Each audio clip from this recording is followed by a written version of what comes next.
So, first of all, congratulations. How do you feel about this win? And what, if any, indications did you have going into election night that your message was resonating in a way that would earn this win for you? Yeah, well, obviously, I feel very thankful. Everyone who voted for me, everybody who worked on the campaign with us, everybody who supported our campaign, just very, very grateful. Going into the voting day, I felt really, really good about um, where we were and what the results were going to be, because I did get out as much as I could. I stopped at 20 different polling places throughout the uh, district and talked with people. I drove by a few where we didn't have uh, poll watchers, Republican or Democrat. Um, uh, and obviously, I'll make note of those and see what we can do to help Mhm. get volunteers out, regardless of the party, right? Because we want people to be active and involved in our nation, and the number one way is voting, right? So let's get that and get people involved. But we got out to 20 different places. We talked to, I think every poll watcher that we met had an opportunity to get those feels and then to talk to any voters that were around. And a lot of them had the same message that they were very thankful that we were running. They were very thankful for our message, and that they were looking forward to seeing us prove out our word. And we're also looking to do that, myself and my campaign. So, next steps, we're going through all of them one at a time to get in, get sworn in, and start trying to deliver. So that's the way it is. Absolutely. I mean, it sounds like connection was a huge part of this. So, I mean, hearing about the different polling places even is remarkable. Just the day of. Um, Last time that a Democrat was on the ballot in this district was in November of 2018, which was a historically great year for Democrats down ballot. That was the Trump midterm number one. Um, and the Republican on the ballot at that time won by a 2-1 margin. So it may seem kind of obvious to people listening to this, but in your words, what has changed since then? And how do you feel you broke through in a pretty solidly red district? So there were a few things. One, the chaos that's going on in Washington, Mm. and to be clear, not necessarily the restriction and cut down on programs and stuff. We have a lot of differing opinions on what's good and bad in our government, right? But the chaos is something that almost everybody has agreed they are not uh, happy about. Additionally, the willingness to talk to the voters themselves and ask them what their concerns are, ask them if they agreed with our platform, if there was something that we were missing. And One of the pieces that I put on as basically what I feel is one of a character points is transparency, Mhm. and that just resonated so heavily with our residents in our district, that it was uh, it was it was wonderful because obviously we want to run a transparent campaign. We want our government to be transparent, and to the extent that it's not risking a security issue, present everything that it's doing to the voters, to our citizens, Yeah, to give them an opportunity to be better self-educated and better set to be their own self-advocates, right? right. And for anyone to do that effectively, you need information, you need knowledge. And so, we're really thankful to have that very common sense, very rational, very adult um, idea resonates so well. Um, because otherwise, who are we working with and what are we living with, right? So it was really for us, that's kind of like a baseline, like if you're setting the cement, and we definitely got a ton of people that were like, yes, that's where we need to be. Obviously, we're going to have literally May to May to validate the votes, to prove to everybody who voted that we meant what we said and that we're doing what we said. Hmm. And our 2026 is, that's when we need to run again, Yeah. because this was a special election. So obviously we're going to have a hard campaign, because I don't think anyone in their right mind would continue to be deceptive and critical and negative. So they're going to find people who have good character, but also are standing on the other side, right? And say, hey, vote for us. We want to be back, that kind of thing. So we're going to have a real heavy 2026. And I'm hoping everybody that was willing to stand behind us for this election and more will be willing to stand behind us in 2026, So Absolutely. we're going to need the support.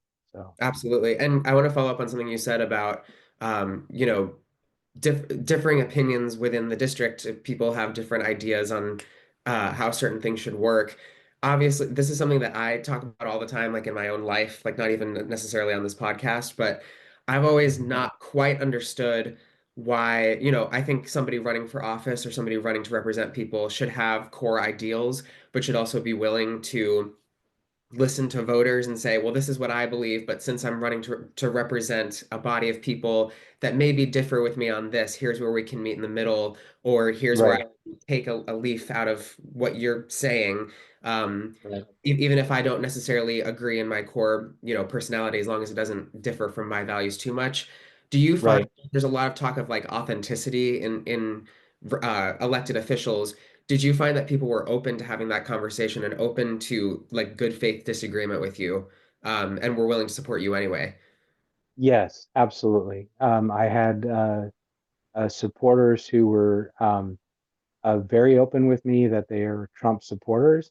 They don't like the chaos, but they like the man and his ideas, but they don't like the chaos and that thing. They believe, like I do, in treating everyone fairly. I think we have a little bit of disagreement what that statement, treating people fairly, means. Yeah, Um, we, I've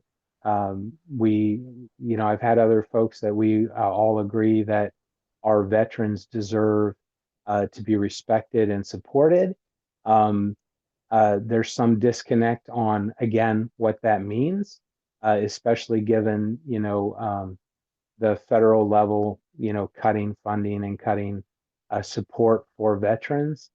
Um, so there's a little bit of a disconnect between our belief systems, but if we're both working towards a common goal, then we need to talk about, okay, how do you define that term, right? What does that mean in real world action? yeah, And then once we get that, then we can go forward. Because you also have to suss that out right as well, right? Because in that being honest and being transparent, you have to be willing to dig into the meat of a simple phrase that's easy to catch on and go, what does that mean in action? Right? Because words without action, completely useless.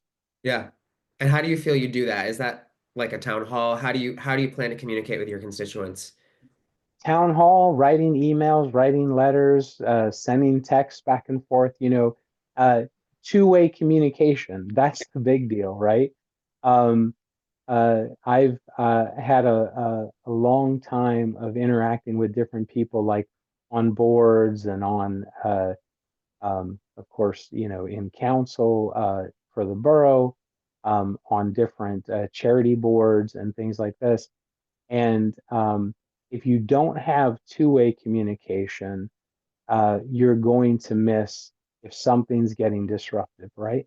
And Yeah, sometimes some things can get disrupted and they have nothing to do with your goal, but maybe, two of the people in the decision have some kind of grudge, right? right. So if you don't have that communication, you don't know that's there, you can't work through it and work beyond it. So we definitely have to keep open the communication. Absolutely. Bit of a basic question, but what are the issues that defined this race for you? We said we were going to continue to support and to build up support for our libraries and academic education for public schools and teachers. Um, literally for children to Yeah, have them have the best that they can possibly have so that they are capable moving into adulthood to manage and function and have the ability to critically think and design and develop themselves into better people, right? So that was a really heavy core, doing whatever we could to decrease costs in ways that are functional and manageable, whether that's getting some real communication and dealing with the goofy things like the monopoly egg thing, right? With that, I mean, we had just a little glip on media, but then everybody's uptight about eggs and wants to go crazy, right? yeah, So it's like, okay, well, let's actually deal with price gouging. Let's actually deal with illegal monopolies. Let's actually deal with laws that make some monopolies legal, right? Let's do some things that actually fix it so that people who lack the morality and the ethics to run their business in a way that is supportive not only to themselves but to their community aren't able to do that in a way that is destructive of the larger group, right? yeah, So, and it's again, that does absolutely, hopefully, if we do something like that correctly, it does nothing to diminish on the decent, ethical, hardworking business owner who, is going out and working for a profit, but they're not working to grind everything in front of them into a pulp, right? right, right. So there's things like that that are like common sense that are just like we need to tweak one or two laws. Um, things like, how are we going to deal with and manage our farmers who are constantly in a risk management structure, Mm, but have built a lot of it based on insurance feedbacks, which are based on government aid that we know is not coming now. mhm. Even stuff that has been already legally promised has been held off, right? So we've got to assume that unless there's a drastic change in federal leadership, we can count that stuff out, right? So we as a state need to figure out how do we support our farmers? How do we support our laborers, our tradesmen, you know, in ways that allow them to flourish and to help all of us make our daily lives better, right? Yeah, So there's a lot we can do at a state level. We just have to get together and, tweak those positions so that we're standing better to be helpful to each other. absolutely. And so those are the some of the key issues that define the race for you. Are you hearing those reflected and mirrored back from your constituents that you've run to represent? Yes, yeah. It was one of those things. Um, the one thing that I had the hardest time with was my phrasing of supporting our first responders, just because people didn't really understand what I was talking about. Yeah. And so when I went into the details of how overburdened our police, our fire departments, our EMTs, are, all of the different things involved in that and the different supports that we can do to give municipalities and regions uh, tools to better help, that also resonated really, really well. So there's a lot of that, we need to have those communications, but um, it was very interesting. I got all the way across the gambit. Some people were just thankful that I was in the race. And so that, that was enough for them. Some people were thankful that I was caring and looking out for first responders. Some people were thankful that I was caring and willing to look out for teachers and education. Um, and others that I'm willing to discuss and try and get something on the floor with regard to our property taxes and that very weird winner loser creation that we have. Um, and so with all of those, I found something that people resonated. And then a lot of people were just like very thankful that I was willing to be honest and, willing to talk with them and willing to go forward. And my opponents also, they did it in a negative way, but they also advertised a lot of my past writings and past postings, which got people to actually go out and read, which I was thankful for because a lot of times we get the impression that someone hears a negative statement and will just take it and just believe it, and whatever, Yeah. and that kind of thing. And what I found actually was, spikes on my articles and stuff, people actually going out and viewing them and reading the material.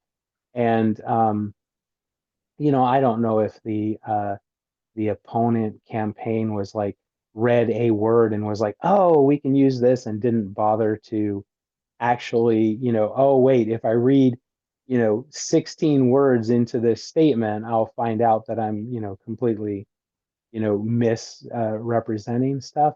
Yeah. But I was really found it wonderful that a lot of constituents um, took the time to actually go out and to read. And so when I was talking to people door to door and I was talking to people at events, and people would say, I looked into, or I got a call that said this and this, and I looked into it, and I'm you've got my vote. I was going to vote for the other guy, but I went and looked at this, and now you've got my vote. So it was wonderful, right? Because it showed that our citizens, our Lancastrians, are uh, thinking. They're willing to make sure they know what somebody's talking about, and that just made me very proud. That's amazing. And I mean, as a person, I've only been voting in elections since I was obviously 18, so it's been, a couple of cycles, 10 years ish. But I feel that, there's been a lot of lack of critical thought. So to hear that there are people who are actually digging deeper on what they're seeing is incredible. Do you feel that that's maybe in response to a bit of the chaos of the moment, or do you think that that's I really don't know. I think it may be a mix. I mean, we might have a portion of folks that are just now waking up to that yeah, and now going in and learning that. But anything that sparks you to learn and to get involved and to grow, even if it comes from a negative prompt, is a benefit, right? yeah, Because if you're willing to digest new information, then and you're willing to grow from it, right? And yeah, to look at things as objectively as you can, right? We all have things that we just can't get out of our own way, right? But if you're willing to try, then you're going to grow yourself, and most likely you're also going to help your family, your community, and the world at large. So it's a positive. absolutely. I feel like since in the last couple of months, especially, I see a lot of people trying to to seek, I guess, more of a level of truth where it's like, you know what, I might not think this instinctively, but we have to get out of this kind of death spiral of negativity. And so I've seen a Right. bit of change over the last couple of months of the people around me going, okay, you know what, we really need to do something about this. So it seems like it's maybe being reflected in elections. That's awesome. Well, yeah, absolutely. I think we're coming into a bit of a boomerang, right? Because we had people saying things were too negative, so we're going to pretend that anything negative never happened and only say that everything was good. Yeah, And that's so shallow and so disingenuous and so not who human beings are. right. Every human being is complex and messy.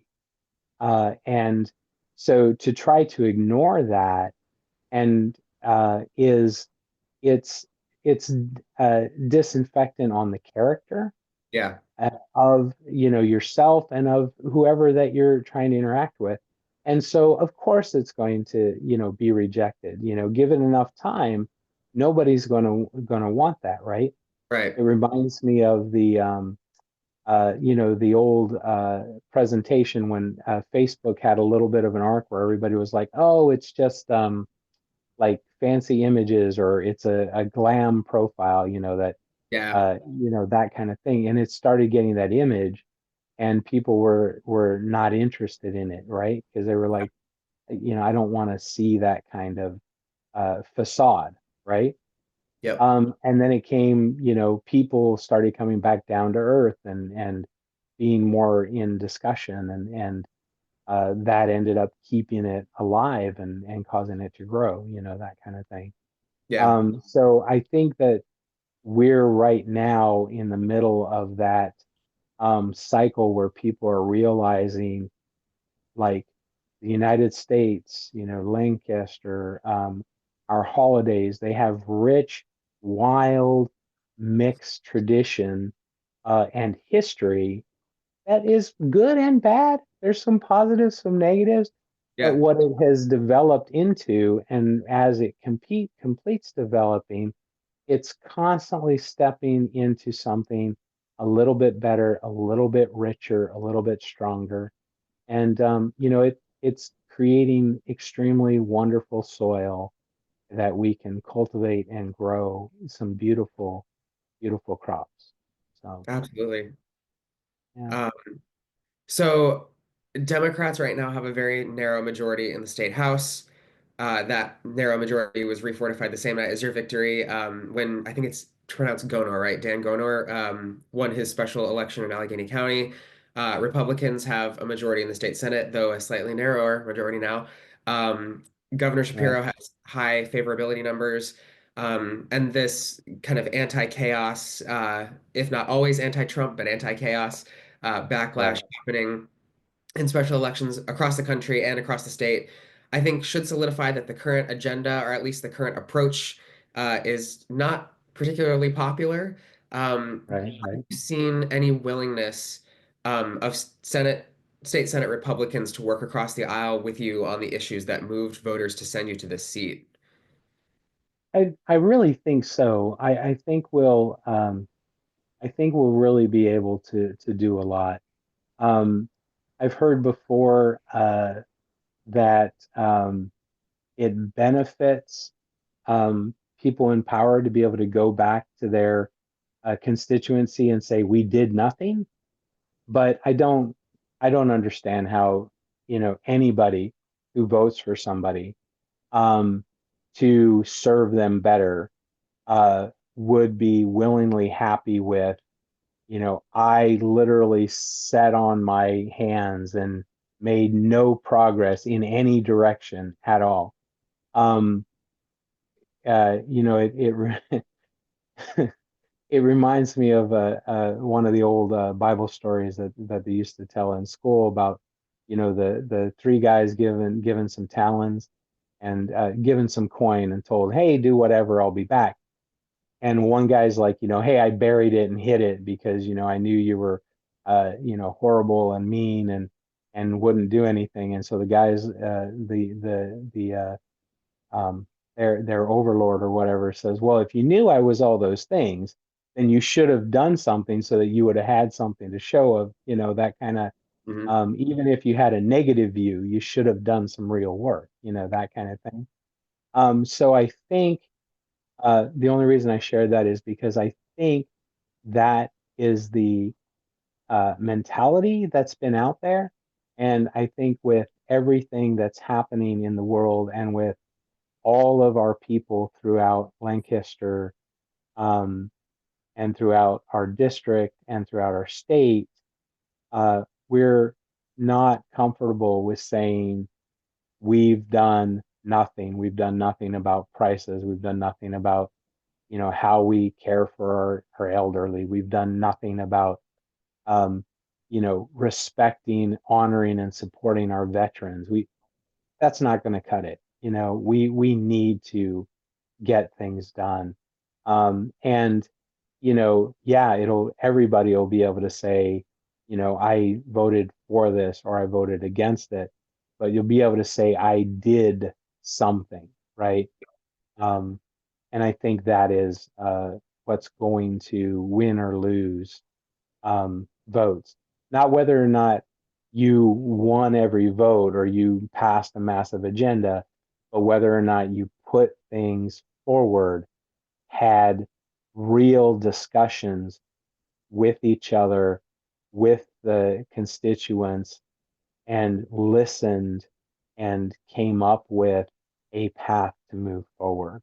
Yeah. It does not have to be a win lose. We can create win win scenarios where we move everybody forward, regardless of their background, regardless of their profession, those kind of things, regardless of whether they're male or female. We're all human beings. We're all here in Pennsylvania together. We all need to support each other and walk forward. Yeah, and that's the mindset I think anybody elected to office should have, and it's amazing that it's not. So, it's great to hear. I'm changing gears a little bit. Did you at any point connect with Mike Zimmer, who recently won a special election in Iowa State Senate, in a district that went Absolutely. by 21 point? What was his advice to you? What did you guys discuss? We had a really good discussion. He got a lot of support from his state, and that enabled him to get out and interact with every resident that he had. He had a lot smaller population Okay. than what we have.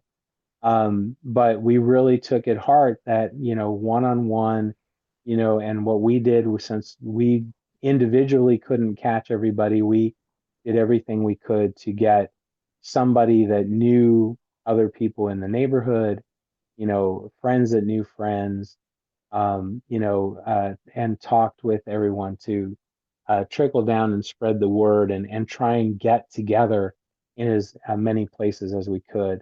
Hmm. Um, you know, uh, the League of Women Voters had a forum. So, not all of us, Zachary Moore and myself, both responded, showed up, interacted with, a lot of citizens who were going to come out and vote. We went door to door. We didn't sit and say, "Oh, you come to us." We went out and talked to them. And we didn't set something up like outside of our district. We went in and we went to where they were and Yeah. talked to them. So um, uh, that was, um, I think, an extremely important piece that we picked up and were um, like propped up with from Iowa. So we were like, okay, that's what we need to do. And we knew that uh, traditionally we're lucky if we get 20% turnout on a special election. Yeah. So we were like, where turnout's probably going to be low. We got to make sure that we do what we can to motivate anyone who's willing to support us to come out. And the very wonderful thing was a lot of people who are elderly or have mobile issues and everything. We're so blessed to be able to vote by mail-in ballot. Yeah. And, of course, it's accurate, it's secure, it's really well planned up and planned out and performed. And we had a wonderful showing with mail-in ballots as well. Yeah. Um, and it given that our one responsibility as citizens is to vote, it is so wonderful to see that our state, even with all of the rhetoric against allowing people to vote and the rhetoric to try and suppress the vote, has still continued to go forward to do things that support allowing our citizens to vote in a comfortable and secure way rather than trying to hold on to, a 150, 200-year-old tradition of, drag your rear end to Yeah. this one place and do it this one way. So I love the fact of seeing our, Pennsylvania, our district, um, doing what it can to support our citizens continuing to vote. It's a beautiful thing. So, again, regardless of the chaos that we see Yeah. at the federal level right now. So, Yeah. um, we got Totally to agree just with keep that. moving forward. Yeah, and speaking of mail-in voting and chaos, I'll tie this into my next question. I have to bring up Elon Musk and his tweet. I think it was the strong vote by mail return numbers that Scott Pressler and Elon Musk were seeing that maybe spooked him out a little bit and saw the writing on the wall a couple days before the election. Um, and Elon Musk voiced disappointment on Twitter that I still call it Twitter that you won and not your opponent. And your response was pretty, direct, and it was, I'm going to Harrisburg to work for the people of Pennsylvania, not Elon Musk and his billionaire friends. That's why he's Right. disappointed. Uh, it might sound silly to call that a bold response, but you're not really taking a middle of the road. I mean, that was a very clear statement. I Um, mean, this is our state and our folks. A bunch of people made comment because we got $100,000 from um, a, a progressive turnout, right? It's a grassroots uh, organization that takes a bunch of small contributions, wraps them up together, and then provides them. Something to be proud of that kind of exists, right? We got uh, donations from a bunch of other campaigns. We got donations from uh, uh, local unions. We got donations from people who had lived in Lancaster and still love the county and want to see uh, progress and want to see respect and want to see honesty. yeah, So, yeah, it is literally, hey, this is not about you with all your money and ability to just throw it around everywhere. This yeah, is about us serving our people. We um, at the federal level, we've got a guy literally throwing out our nuclear watchdogs, and then the government having to go back and rehire them. yeah, Um, that kind of chaos and dismissal and oh, I have money is not what Pennsylvanians, it's not what Lancastrians, it's not what um, we're about. It's not what the 36th district is about. These are good, honest, decent human beings who are, trying to move their lives forward and to do it in a way that doesn't harm themselves or others. So, yeah, for sure. I mean, I guess my question here is, does it at any point make you a little bit nervous of, oh, I can't say this, or did you ever get nervous about the reaction being no. a The straight shot. difference between no, the difference Okay. between a rich man and a poor man is a rich man has more money. Yeah. They're still the exact same. They still have to breathe. They still have to eat. They still have to wash themselves if they don't want to stink. Yeah. It's we're all the same. We have created this illusion of power based on coin, Yep. but it is an illusion. And it gives them, more resources, more ways to throw things.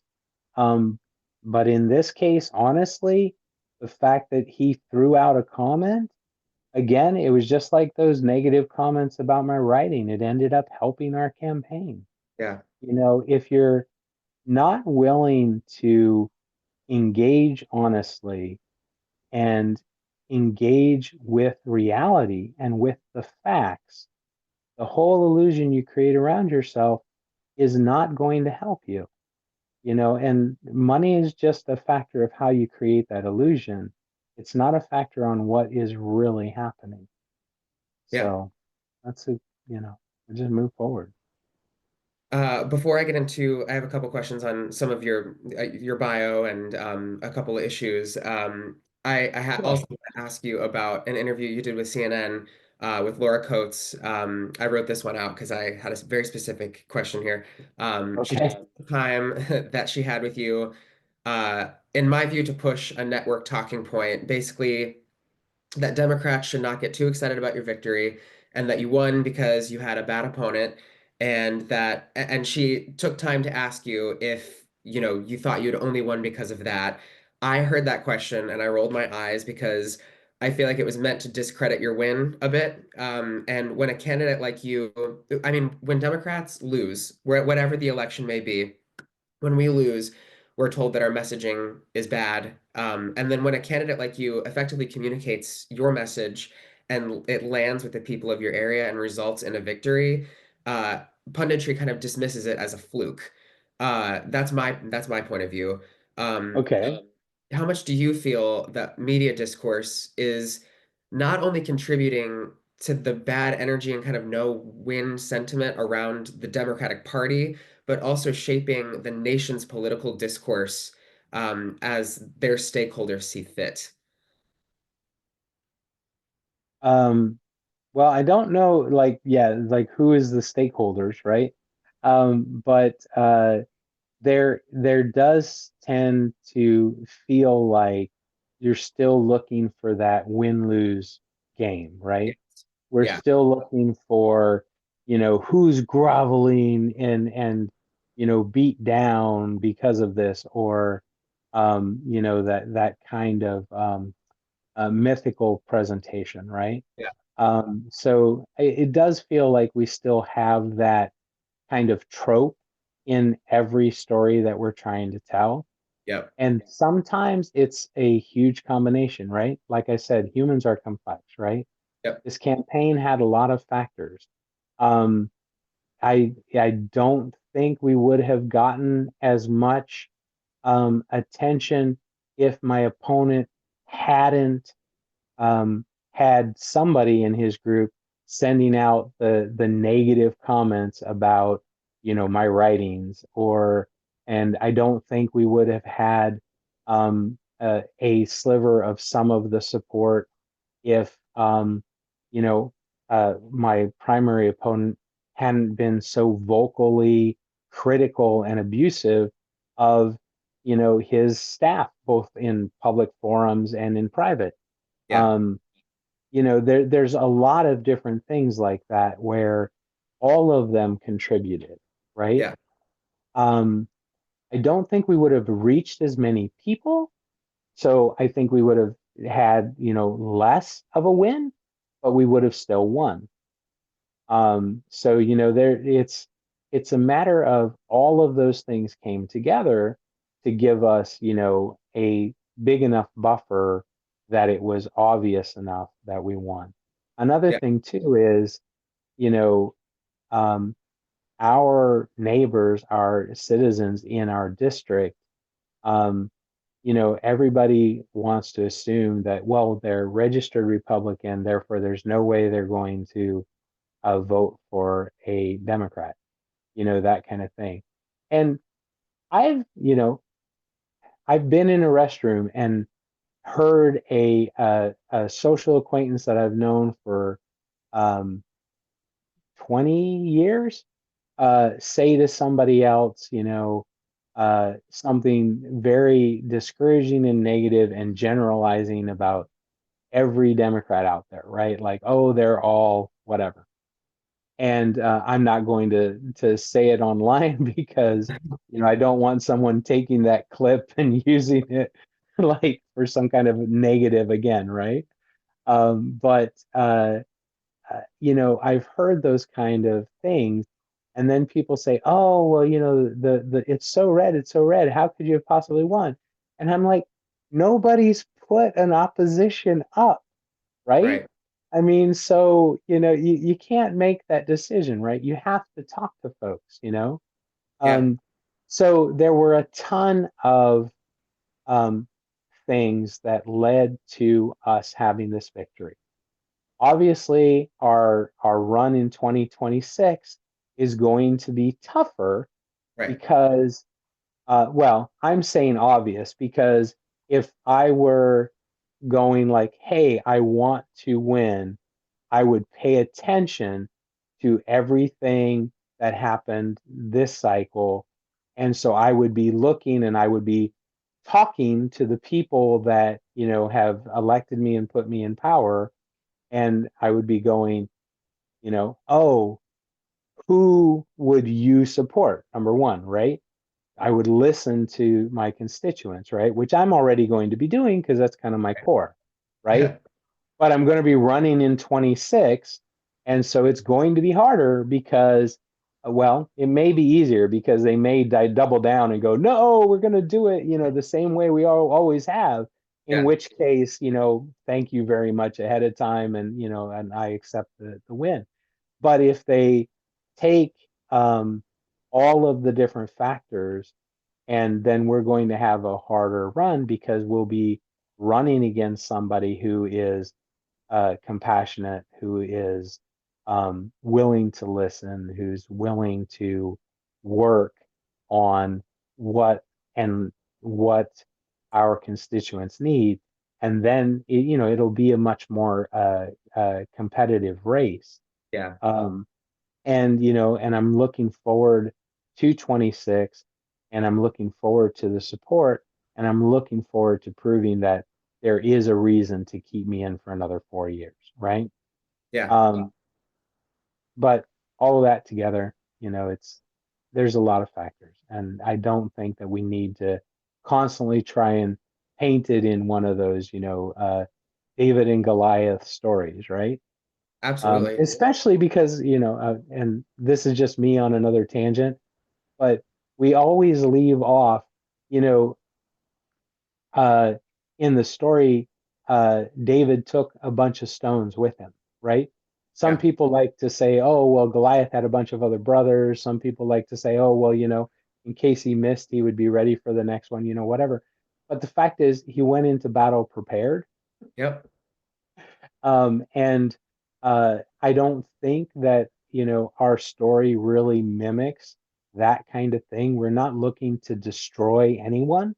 We're Yeah. looking to help our citizens and move forward. So yeah, let's step out of the tropes and let's say, what do we really need to do on the ground and how can we do it? You know? And stop trying to slap that label on it to tie it up in a neat little box. Exactly. Yeah. Exactly. Yeah. Completely agree. Completely agree. Moving into some of the issues specifically, when I visited your campaign website, right front and center, I saw housing, education, and first responders issues. You've kind of talked about the latter two. Feel free to talk about them again. But I'm curious, I have three bullet points here. Why each of these issues is important to you, how you connected with voters on each of these issues, and how you can use these next at least 2 years to advocate for change on them. Okay. So on the housing, we're talking about workforce housing. So it's first workforce.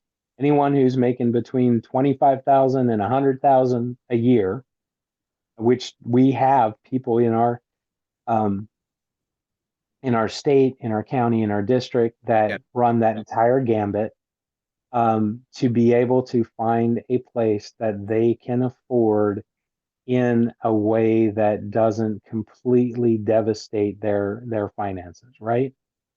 Um, and that allows them to live comfortably near their work, Yeah. right? So a lot of that goes into um, working on deconstructing a lot of like our myths about um, like multifamily homes, right? There's a lot of um, uh, I don't know, stigma built up around, those kind of things, which is so sad and ridiculous because your your parents shouldn't need to be completely senile and near death for you to be afforded the chance to share dwelling with them if that is something that is familial and loving in your experience and in your immediate community, right? Um, so, in order for a lot of those things to be supported, you need to make sure that, those that municipalities have the flexibility and ability to manage those kind of things, right? Because we're uh, in Pennsylvania, of course, just quick, we're a commonwealth. I'm sure everybody listening to this podcast knows that, but it means the municipalities, you do things locally, right? Yeah. Absolutely. And the state supports that through laws and everything, but it's not a top down, it's a down up, right? Yep. Um, so there's a lot of things that we can do at the state level to support um, mixed zoning, support mixed residential, support um, getting our recouping a lot of how we have organized our residential so that we can get better use of the housing we do have, right? Yeah. Without completely devastating our farms and our our tourist industry. And it's like we can come up with win-win solutions and win-win options, right?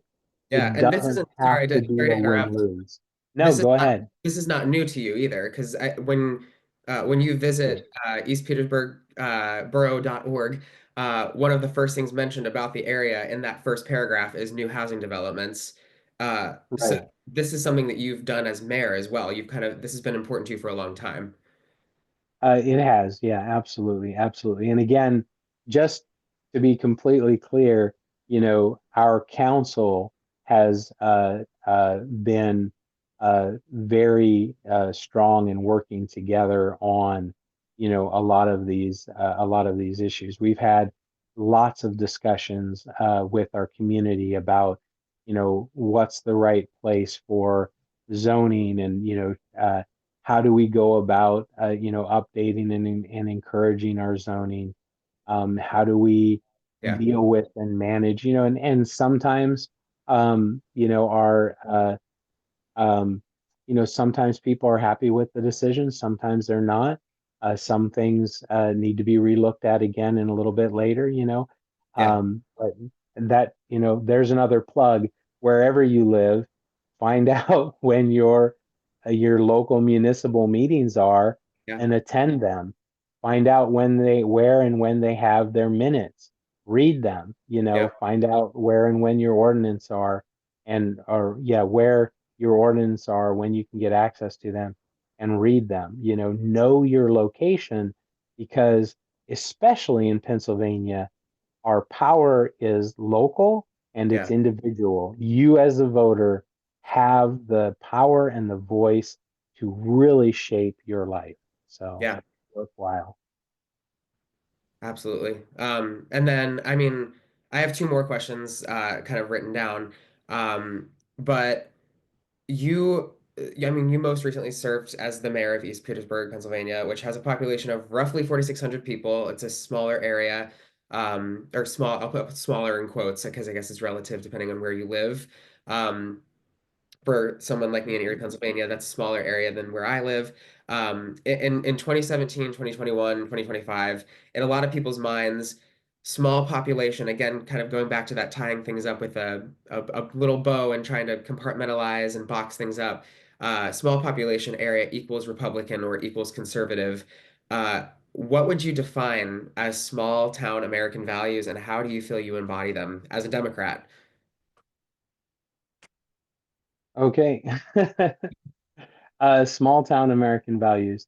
Um, Transparency, Yep. communicating with each other, being financially responsible, um, uh, making sure that your neighbor has enough to eat, not not sticking your nose into if they have more or less than you, but Yeah. do they have enough to survive? Um, and making sure people have the freedom to live without harming themselves or others. Yeah. I think that boils it down. And those are I'm hearing values that shouldn't necessarily not transcend party lines. It's very uh, straightforward and clear. And my final question for you, um, do you have any thoughts or advice for or about the Democratic Party officials and the voters who make up our coalition, our big tent party, as we move into elections in 2025 and 2026? What are we doing well, and where do you think we need to change course? I think we've got to listen to each other. Um, we've got to be willing to um, be transparent, and we've got to be willing to be honest about what we're doing and why we're doing it. I think that's really, really important. And I think sometimes we get lost on that, right? Because we get caught up in the trope, we get caught up in the story, Hmm. and we need to back up and go, this isn't a story, this is real life, right? Yep. So I think that's a big thing. Take the chance again to thank everyone who voted for us, everyone who helped us on the campaign, and everyone who supported the campaign. And again, I'm going to plug, we're going to work hard Yeah. from May to May to be able to show what we can do and what we are going to do, and also looking for every support we can get for 2026. So, and a personal plug, Hempfield Area Democratic Committee, we're another big help and another wonderful support. Thank you so much for doing this. Thank you for being here. I Thank appreciate you. your willingness to talk, and I'm looking forward to watching you succeed.